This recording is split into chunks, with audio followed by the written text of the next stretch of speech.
In a world where machinists are scarce, the population knows nothing. Upskirts and VTubers are all the rage. One man seeks to educate the population. God, if I actually do every video like this, that's gonna be incredible. You know. I'm your host, Inferno, and welcome to Dumpster Fire. You don't need to listen to anything else. You just need to listen to me. You don't need to go to school. You don't need to read books. You don't need the internet. You don't even need to see. You just have to listen to me. Actually, please don't. I'm an idiot. Again, this is called Dumpster Fire for a reason. Please go to school. Please do all the things. But I will teach you everything you ever needed to know about everything. Because I am the edumacator, also known as Inferno. Okay, I'm gonna just stop this and actually, do a video now, because, one, this fire is getting a lot bigger than I thought it was going to. And I mean, I know it will burn out in a minute, but your host, Inferno, has to have, I guess, fire every episode. I don't know. I need viewer retention somehow, and I guess this is one way of achieving that, as well as upskirts, but, you know.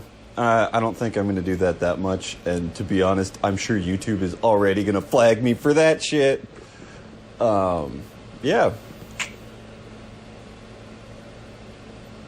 That really is still going, isn't it? I am your host, Inferno. And today we're going to learn about machining and sort of the basics of it, because I recently acquired an ancient Bridgeport milling machine that is from, at least according to the manual, from 1957 or 1959. I think you can see that. You know, right there. So we'll see. I'll just briefly flip through this for a second. Right next to my little invisible fire, which I'm sure you won't be able to tell is on fire, but, you know, we'll just prove that it's on fire. Yeah, so it's on fire. I'm not gonna worry about that anymore. Anyway, I got some ash on my... Yeah, so amazingly, this is amazingly clean for a thing that's been in a greasy machine shop for, well, 70 years, 50 years, I don't know, a long time. Anyway, the thing I really want to show you in here is this freaking diagram, because it's cool. I honestly don't understand it, but that's fine, I'll get there. Really, the reason I want to do all this is I want to learn how to machine, and I figured I'd bring you guys along for the ride.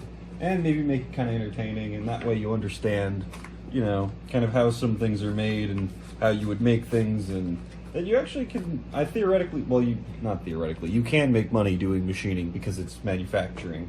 And, you know, people always want that kind of thing. So, what are the most basic components of machining? Well, it's turning generally blocks of metal into slightly different blocks of metal that do what you want them to, like, let's say an engine block, or a flashlight body, or a hammer, well, probably not a hammer, you know, precision at things that, you know, need to be engineered and taken care of, you know. So, this would be an example of a piece of, you know, block of metal that you could then turn into, you know, so many different things. This could be, you know, a car part, this could be a medical device, this could be anything it wants to be, except a lawyer, because, you know, that you all have limits to your dreams, and none of us are and none of us are going to be professional football players, except the few people who are. And to them, well, good luck. But I don't think I ever will be, and I doubt most of my viewers ever will be. So anyway, what do you do with machining, or what are the main two principles of machining? Well, there's two main machine tools, or, you know, big machines that you use to do machining. They are called mills and lathes. So with and then we have lathes. I don't know why I capitalized that one. And they do kind of the same thing, but with a very important distinction. Mills use end mills. Oh, I know, right? And generally look like that machine I was sitting in front of. Again, that's a Bridgeport milling machine from 1957. Why am I repeating the age? Anyway, So mills tend to be, vertical tall machines that have, some kind of cutter that comes down, some kind of motor on the top, and then they usually have a big table that can go left, right, up, down, in, out, aka X, that's Y, not Z, Y, and Z. So Z being up, X being left, right, Y being in, out. It's the Cartesian coordinate system. You probably saw it in high school or middle school or whenever you had to graph something, or, you should probably be familiar with it. If you're not, I'm confused how you got here. Anyway, I don't know enough to actually do videos on that. Somebody else can do that. So you use mills to make generally square things. I know that's not a perfect square. Straight angles, straight cuts, they do really great. It goes very straight in one direction. And again, you use end mills. End mills look vaguely like this most of the time. They have two flutes. Well, they can have more than that. They look vaguely like drill bits, but with flat tips. And you can cut straight down with them, side to side, whichever direction. So you put that in the mill and you spin this, and then you run it into, your block of metal or whatever. That blue lines would be like a slot I was cutting, so we'll just imagine that's vertical, and you just kind of go, and it spins through and cuts it, which is super cool. Next one is lathes. So lathes use, lathe tools. Yeah, I know, right? Real creative name. Lathe tools. Lathe tools look generally fairly different, and I, of course, put all the lathe tools that I have away, because I actually only have a mill, and I don't really know where I got all these lathe tools from. Oh, there's one, and let's see, is there another one in here somewhere? Nah, not worth it. This is your kind of bog standard lathe tool. And the reason that, the reason that lathes are different is instead of spinning the tool really quickly to drill things, you spin your workpiece. So instead of taking this guy and pushing this into it, I would spin this and then just let this very gingerly take cuts off. Generally, you don't do squares, you only do circles. That's the other main difference, is lathes do circles. They don't really do like ellipses or curves or anything. They just do circles, but they do circles really well, like unbelievably well. It's actually really nice making circles on a lathe, because that's kind of what they're designed to do. Mills are a little bit more complicated just because you have to think about more axes and whatnot, although lathes can be kind of confusing because for every, little bit you take off of the outside of a circle, you take that off of the diameter, so you end up kind of doubling it, and that can confuse people sometimes. I know it confused me a bit for when I was trying to figure it out. And then lathes generally look more like this kind of lowercase h style thing. And they have a jaw here, and the piece spins right about here, and it rotates, and then you have a little carousel thing, and that pushes this guy into the round thing. Is my fire out? Yes, it is. That's a problem. Well, that's some hot sand. It's boiling a little bit. Oh yeah, yeah, see, there's a little bit of that fire color. I need to switch my fuel source because I have too clean burning of a thing, so you can't see it. And what's the point if you can't see it? I mean, I can burn myself out, fuck. But yeah, it's not really what I want to do. Anyway, the next basic thing about machining is really,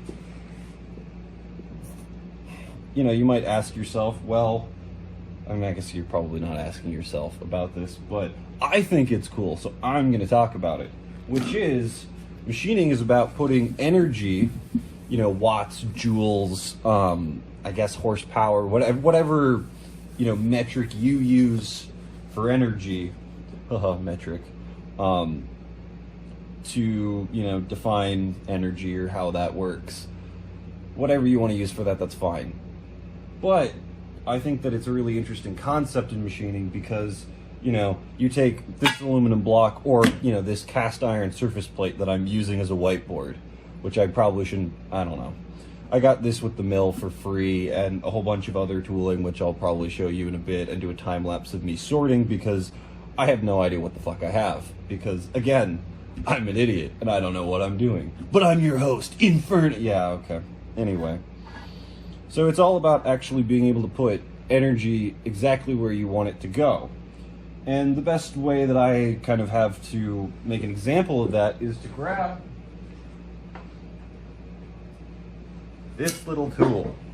This is, I think, my most effective method of describing machining in its simplest terms. Machining is basically having a large 2,000-pound machine made of steel so that you can dampen vibrations and have a machine that is rigid enough to put all of the energy that you want exactly where you want it and nowhere else. So let's say you're trying to hand hold something while you're cutting it.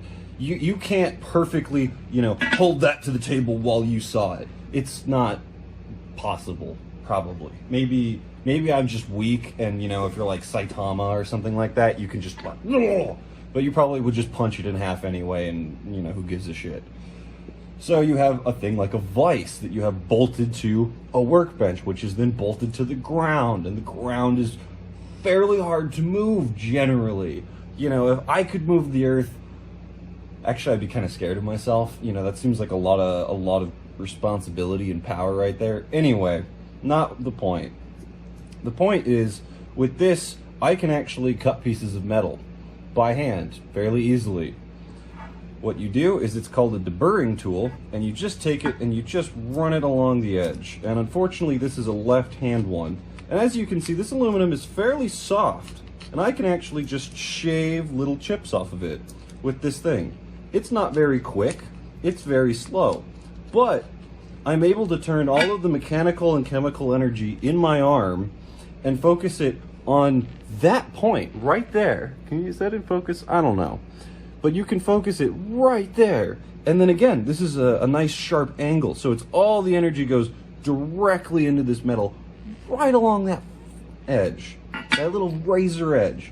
And that means, as a human, I'm able to just by hand, shave pieces of metal off of it. Which is kind of cool. Machining is basically the process of doing that, but many hundreds of times a second, and using a machine to do it for you. So you would, clamp this down, you would take this guy, you would spin it at, 800 RPM to like 3,000 RPM, depending on what this is made out of. I think this is a steel, tool steel, probably. High-speed steel, yeah, HS, high-speed steel, US. Also, the back's shattered, if you didn't notice that. Fairly hard. You can crack them. Anyway, you would run that through, and then it would go and chew it all up and do it much faster and more precise than I can by just doing this by hand over and over again. So it's really about being able to focus all of the energy. I'm going to use this bigger end mill I have here, as I think it will be easier to see. Well, I've already kind of colored on it a little bit, but you can see that blue marker. Really, it's the blue marker on the inside that matters the most. And that's really where you're putting all of the load. All of the force goes right into that.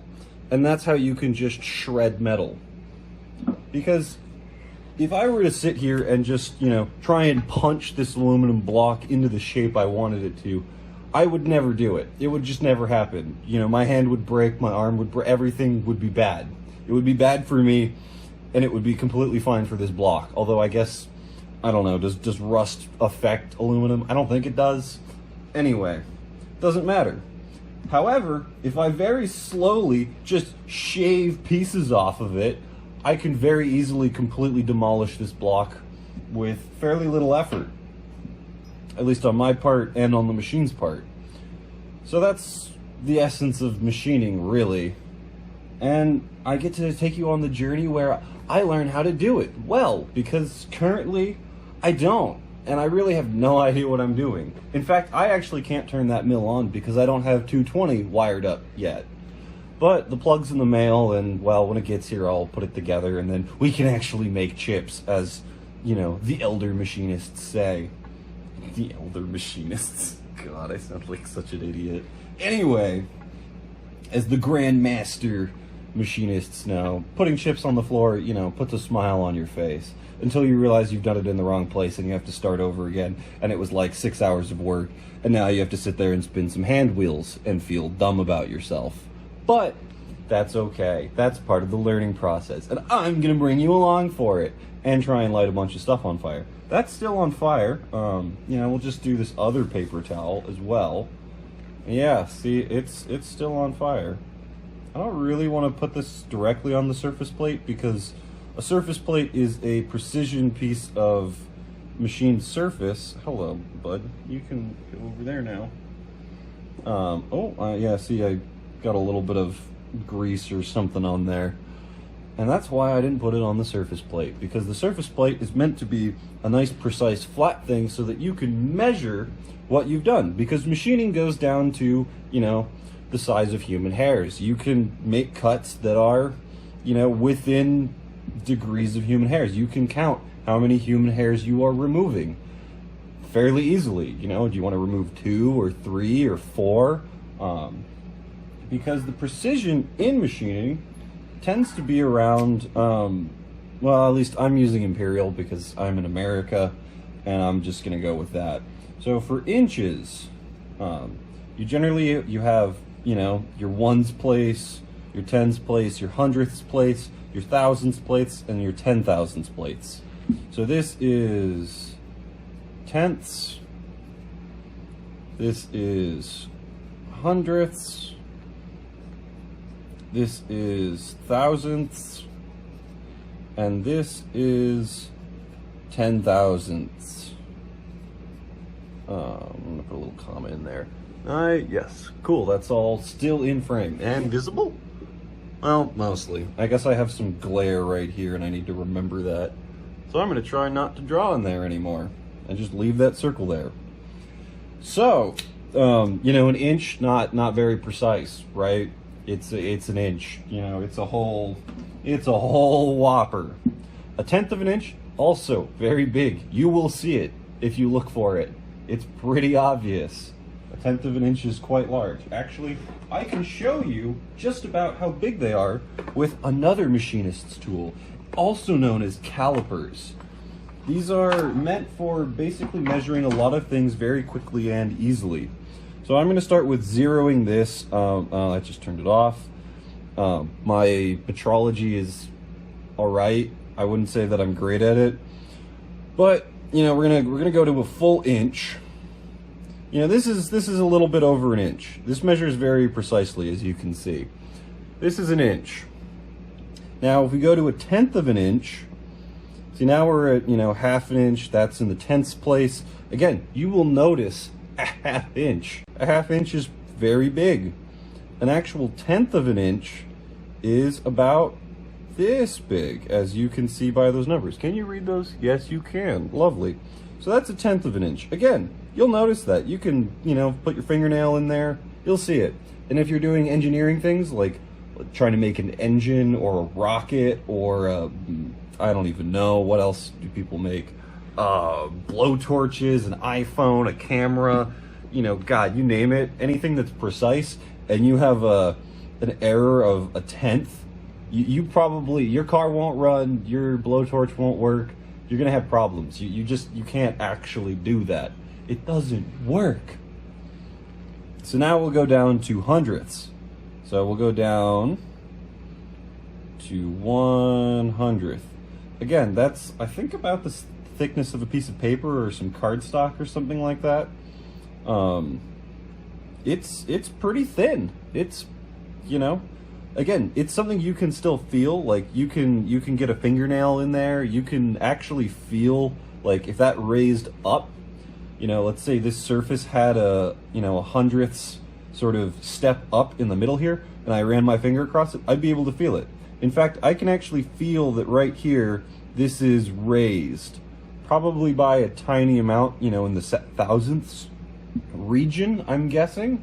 But again, my eyeballing of, hundredths, thousandths, and 10,000ths is arbitrary. It doesn't, you really, I don't think you can actually see it. Or maybe I'm just not a god machinist yet, and I'm an idiot. But we'll see. So that's hundredths, again, very small. If you want to go to thousandths, I don't guess this can do that. Maybe I have this all wrong. Maybe it's, maybe this is 10,000. No, I don't think so. So let's get down to thousandths. That's starting to get really, really freaking small.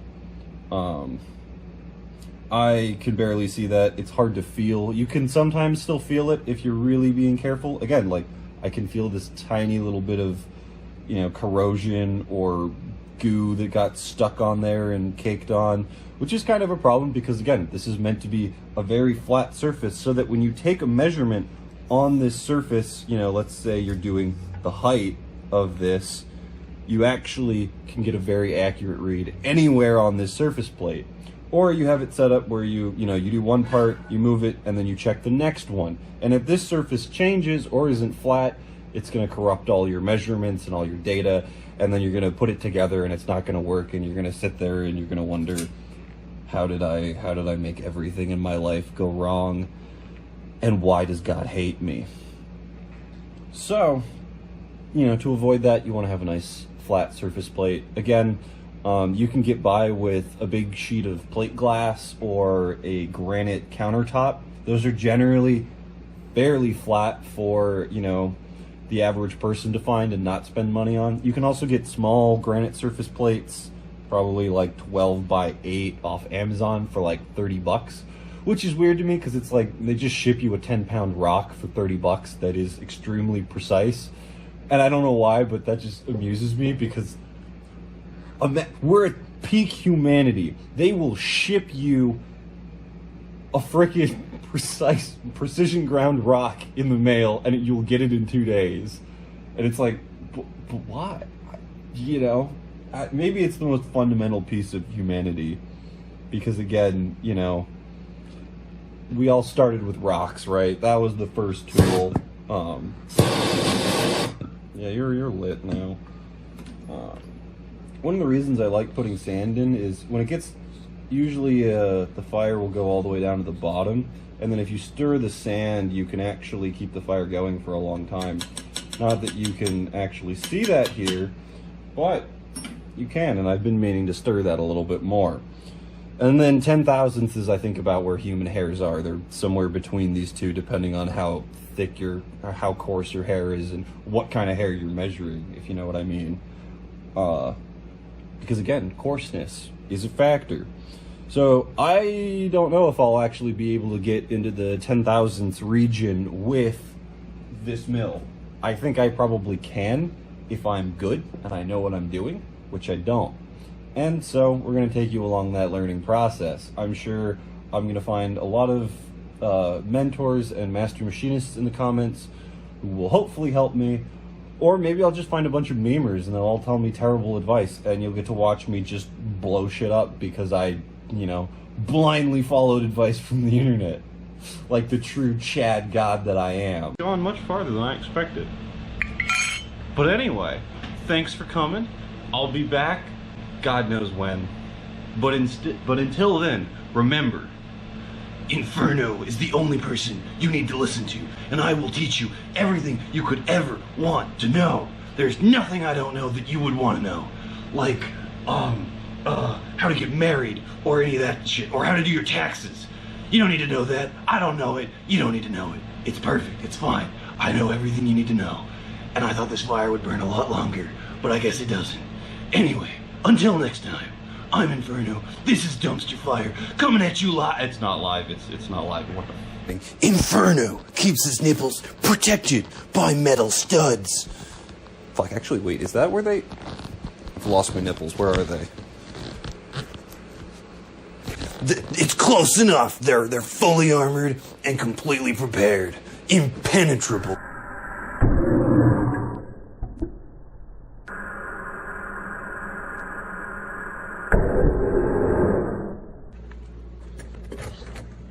Wait, I forgot. Never forget your pocket acetone. And have a Chad day.